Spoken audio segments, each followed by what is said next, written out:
There comes a moment in life when you realize that not everyone deserves a seat at your table. Not because you're better than them, but because you've worked too hard for your peace to give it away for free. You've survived storms no one saw. You've stitched wounds with your own hands. And now that you finally stand on your feet, calm and composed, some people still try to pull you back into the chaos they refuse to leave behind. Toxic people don't always look dangerous. Sometimes they come with smiles. Sometimes they speak the right words. But you can always feel them, draining your energy, unsettling your thoughts, leaving you questioning your worth after every interaction. You begin to understand that protecting your peace doesn't require a speech, just a decision. A quiet one that says, "I'm not available for this anymore." The Stoics didn't seek revenge, they sought clarity, and in that clarity they found freedom. Not from others, but from the need to be pulled into every storm that passes. If this kind of stillness resonates with where you are or where you're headed, feel free to subscribe. It helps this message reach others who are ready to choose depth over noise. And more than anything, it's a quiet way of saying, "This is the kind of life I'm choosing now." Have you ever noticed how much of your life has been shaped by what you respond to? Every text you didn't want to answer, every argument you didn't want to have, every person you gave just one more chance. It adds up, not just in time, but in energy, in identity, in the quiet erosion of your emotional foundation. Toxic people don't always crash into your life with dramatic chaos. Often they come quietly with something more dangerous, bait.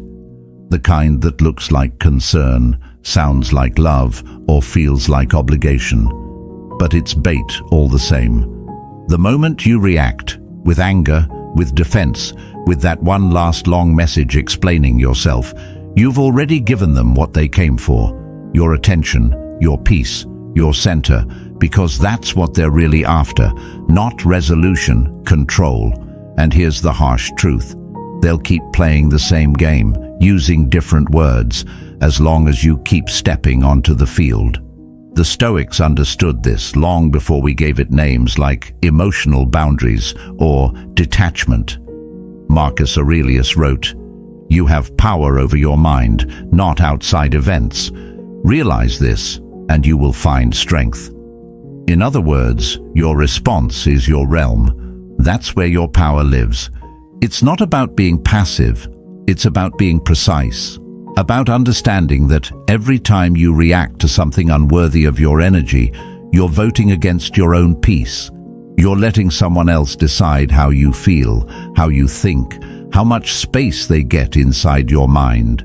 And if they didn't earn that place with trust, respect, or kindness, why are they living there rent-free? Sometimes silence is stronger than any comeback. Not the cold, dismissive kind, but the grounded kind.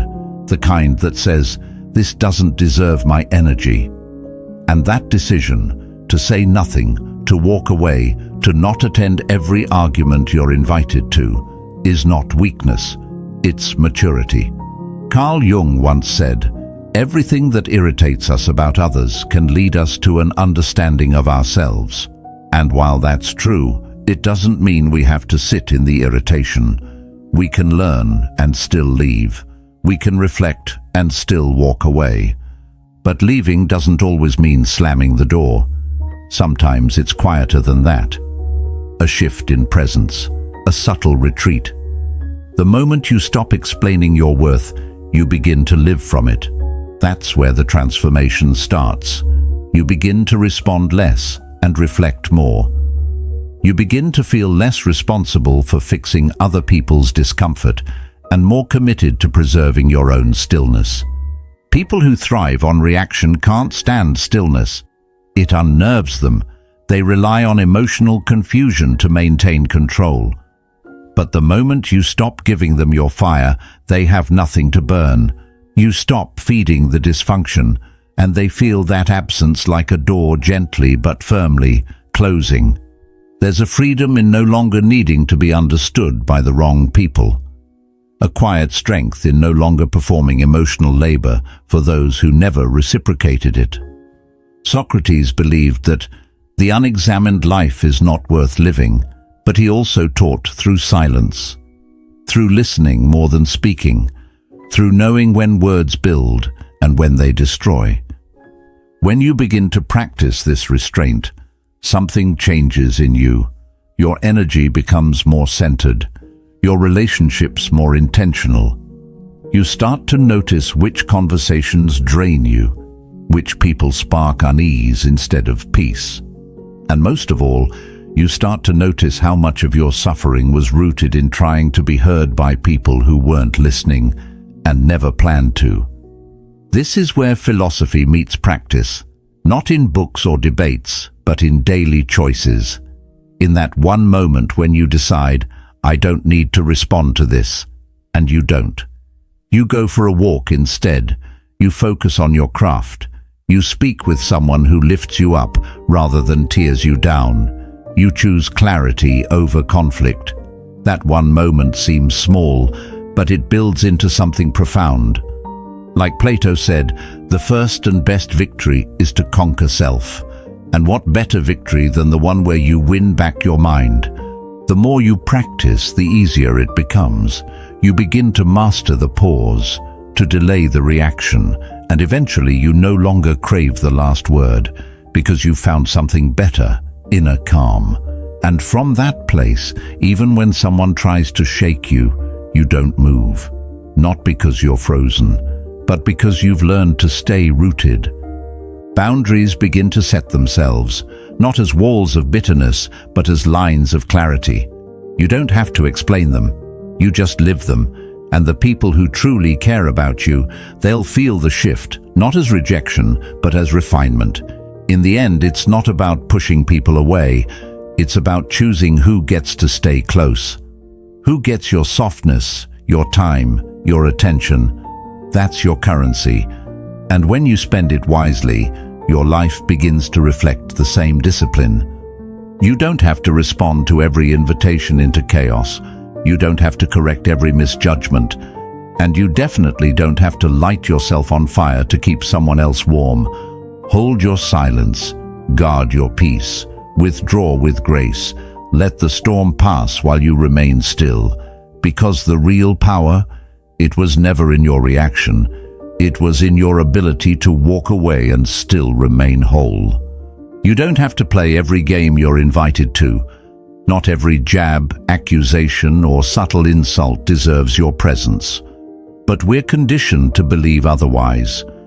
We grow up thinking strength is loud, that if someone disrespects you, the only way to protect your pride is to react, to defend, to outsmart, outtalk, outshout.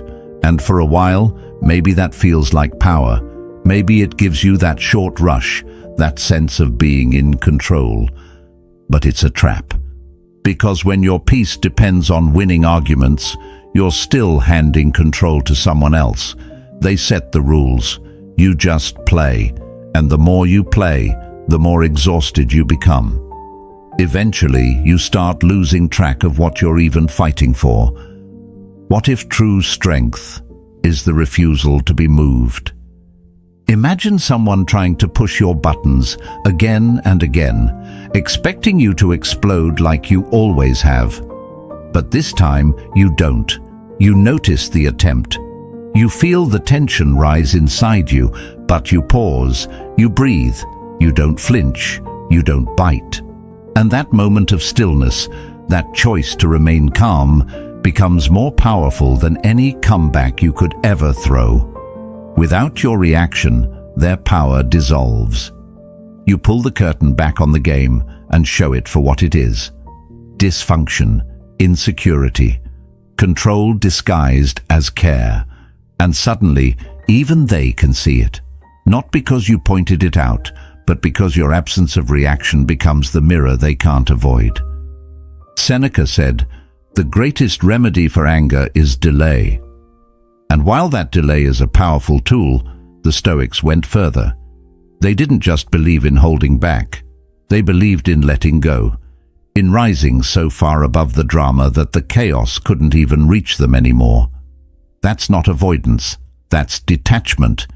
And detachment isn't about caring less, it's about caring better. It's about protecting your energy so that it can serve your growth, not fuel someone else's dysfunction. This is the shift. It's not about cutting people off in a storm of rage. It's about quietly becoming someone they can no longer access. No confrontation, no announcement, just space, clean and intentional.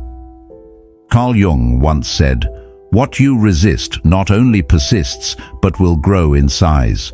When we constantly fight dysfunction with more dysfunction, we end up feeding it.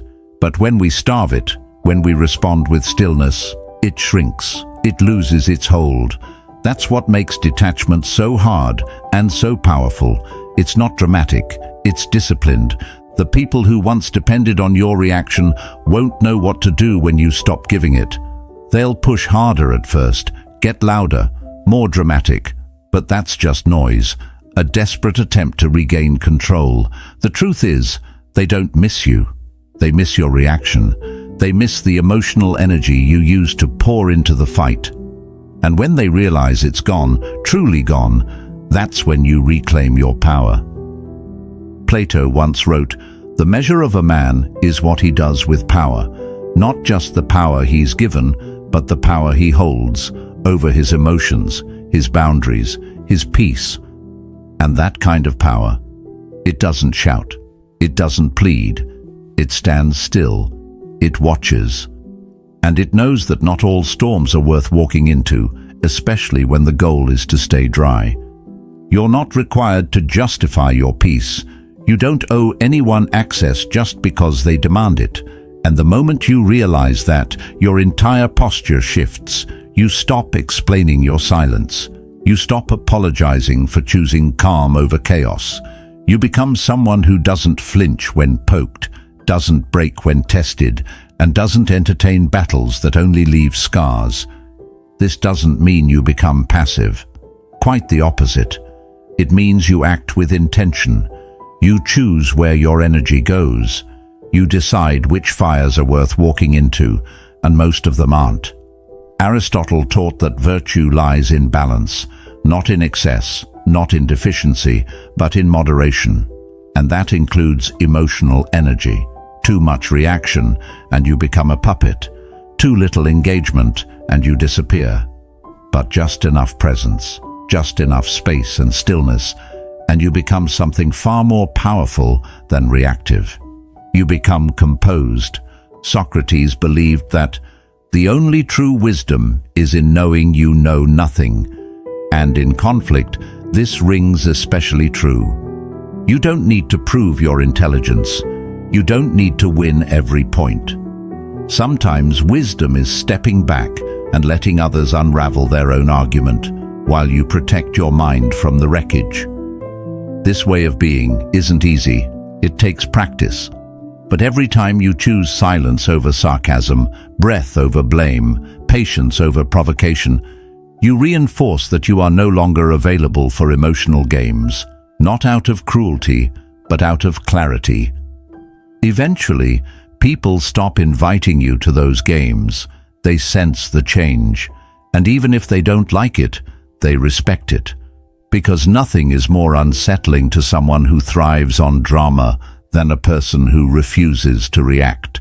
So keep your peace sacred. Don't trade it for temporary validation. Don't hand it over to people who treat it carelessly. Let them talk. Let them spin their stories. You're no longer playing. You're protecting, growing, and most of all, you're free. Why do we feel guilty for protecting our peace? Why does saying no come with an apology?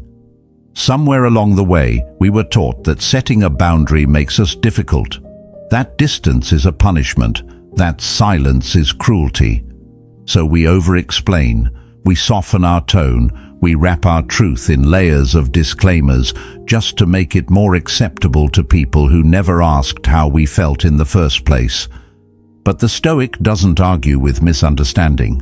They don't chase validation or bend themselves into shapes just to be palatable. Instead, they step back, not with anger, with clarity. Because when you begin to understand the weight of your own peace, you stop offering it up so freely. You begin to realize that preserving your well-being doesn't make you selfish. It makes you self-aware. Aristotle once said, "Knowing yourself is the beginning of all wisdom." And part of knowing yourself is learning when your boundaries have been crossed, even subtly, even in the spaces where no one else seems to notice. It's when someone jokes at your expense one too many times, when someone expects your time, your energy, your attention, without ever asking what it costs you, and still you stay silent, trying to avoid the label, cold, rude, dramatic. But here's the truth. Boundaries aren't walls to keep people out. They're doors to let the right ones in. And a firm boundary, quietly enforced, is louder than any confrontation. When you no longer feel the need to defend your limits, you start to carry yourself differently.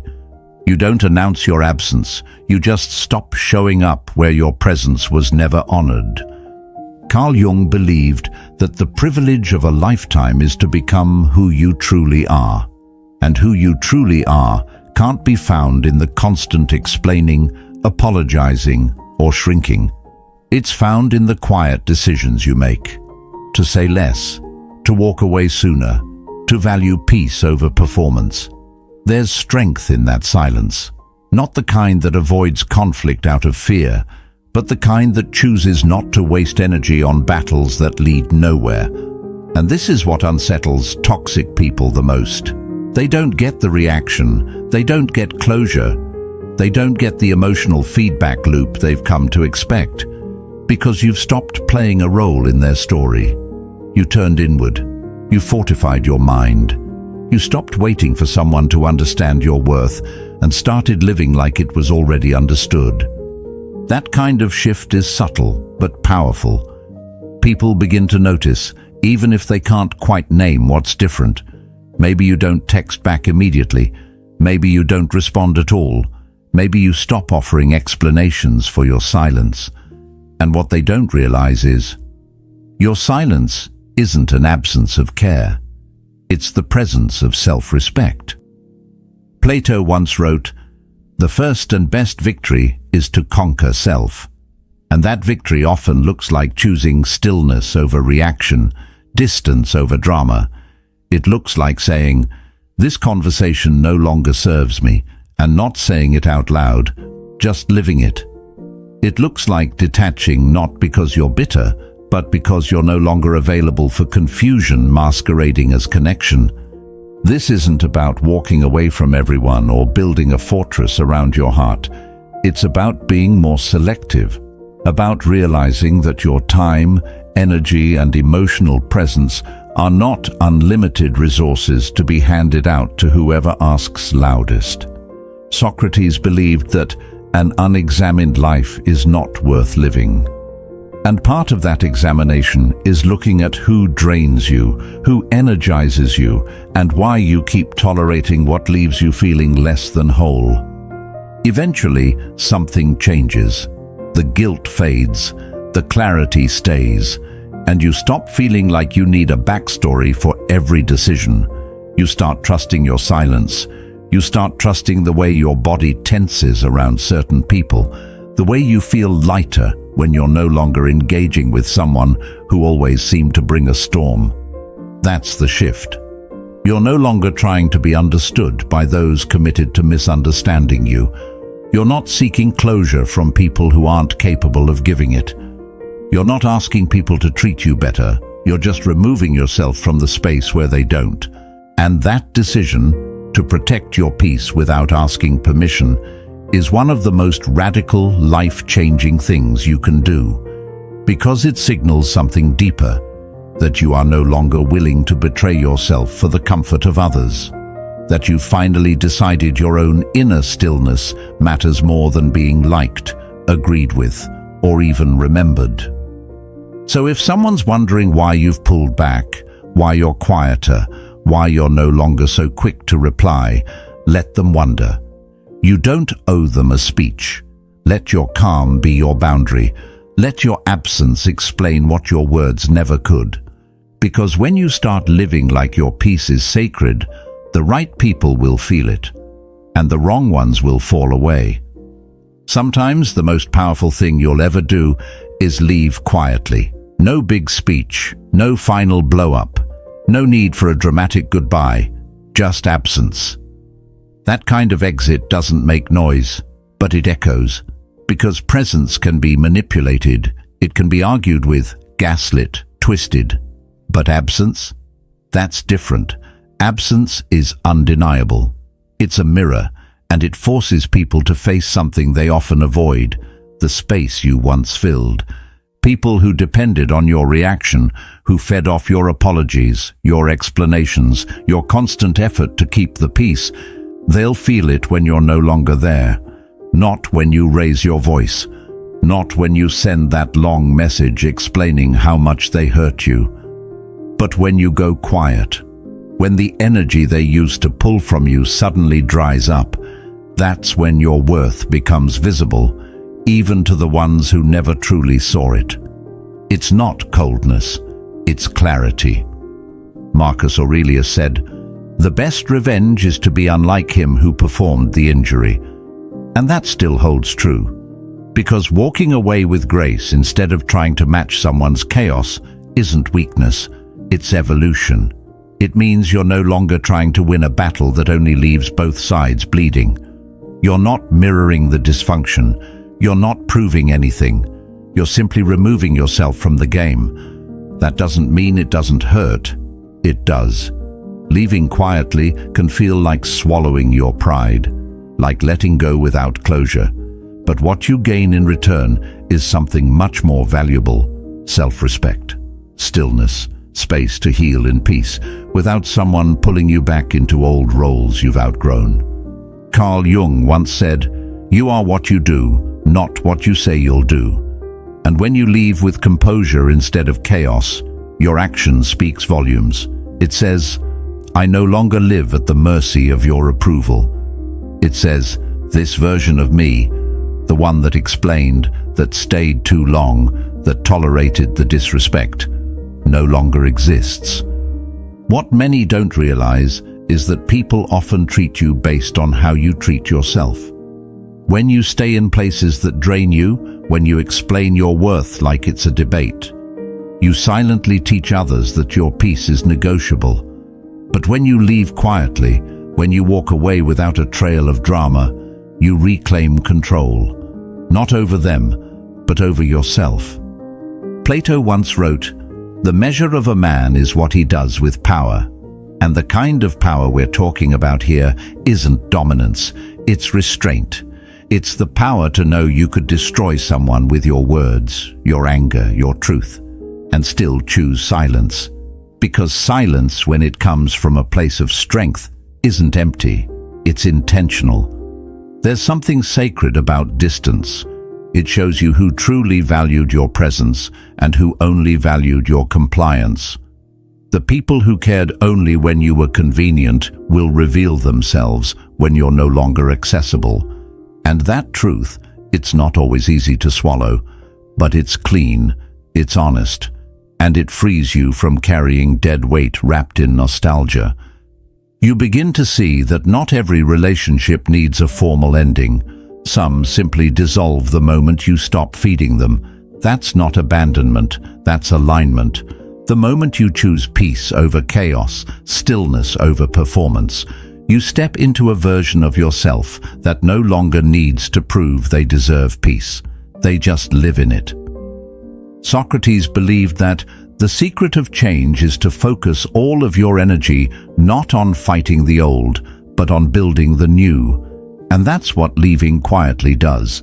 It stops pouring energy into the argument, the explanation, the hope that they'll change. And it starts building space for something better. For a life where your energy isn't constantly being spent on surviving relationships that only take. What's surprising is how many people don't notice the shift right away. They assume your silence is temporary, that you'll come back like you always have. But when they realize you're gone for good, not because you hate them, but because you finally love yourself enough to stop, that's when the discomfort sets in. Not for you, for them. You don't owe a farewell tour. You don't have to make them understand. Let your absence say what your words never could. Let your distance speak the truth. You've outgrown that version of yourself, and the people who kept you there. The beautiful part is, you don't have to carry bitterness with you. Leaving quietly means you don't take the chaos into your next chapter. You just leave it behind, without looking back. That's not escape, that's growth. So if you're sitting in a place where you're wondering whether to stay or go, ask yourself one thing. What will cost you more in the long run, leaving or staying silent in a space that's been stealing your peace? Aristotle said, "We are what we repeatedly do." Excellence, then, is not an act, but a habit. So is peace. And the first habit of peace, protecting it, even if it means walking away from people who once felt like home. Because sometimes the strongest thing you'll ever say is nothing at all. There's a moment when silence becomes sacred, when it stops feeling like avoidance and starts to feel like wisdom, when you no longer need to defend your worth in conversations that only ever left you doubting it, when you stop chasing closure from people who were never willing to offer it in the first place. That's the moment something inside you shifts, not out of bitterness, not because you've stopped caring, but because you've finally seen the cost of constantly trying to explain yourself to those who never really listened. It's a quiet step, but a powerful one. You step into what the Stoics knew all along, that peace doesn't come from getting the last word. It comes from realizing you don't need to speak at all. You stop performing, you stop reacting, you stop proving, not because you've given up, but because you've grown tired of bleeding energy for people who feed off your discomfort. There is strength in that stillness, and not everyone can handle it. Do you know what toxic people hate most? They hate when they no longer get to decide who you are. They hate when their chaos doesn't pull you in like it used to, when their words no longer land, when their silence no longer scares you, because they're no longer steering the ship, you are. Your stillness unsettles them, your peace confuses them, and your composure, that becomes your loudest response. Carl Jung once said, "The privilege of a lifetime is to become who you truly are, and becoming who you truly are often requires letting go of the need to be understood by those committed to misunderstanding you. It means accepting that some people only loved the version of you that didn't have boundaries, the version of you who said yes when you were tired, who explained your pain until your throat burned, who bent just enough to stay likable, even as it broke you. But composure changes that. It says without words, I'm no longer interested in performing for people who only clap when I'm suffering. And it doesn't need a spotlight. It doesn't need a dramatic exit. The change is energetic. It's internal. Your presence begins to feel different, calmer, clearer. People can feel it. And even if they can't name it, they know something has shifted. You're not reactive anymore. You're intentional. Plato believed that the measure of a man is what he does with power, and real power, the kind that isn't loud or controlling, often looks like restraint, like choosing not to respond to the insult, not to engage in the argument, not to defend yourself against someone who was never interested in the truth. It's not passivity, it's direction. You're no longer caught in the storm, you're walking away from it, slowly, steadily, on your terms. You begin to see how often you've drained yourself just trying to be heard. How many times you raised your voice, not out of anger, but desperation, just hoping someone would understand. But now you see that the ones who care don't need convincing, and the ones who don't will never be convinced. That realization frees something inside of you. It lifts the burden, and in that space, something softer takes root: self-respect.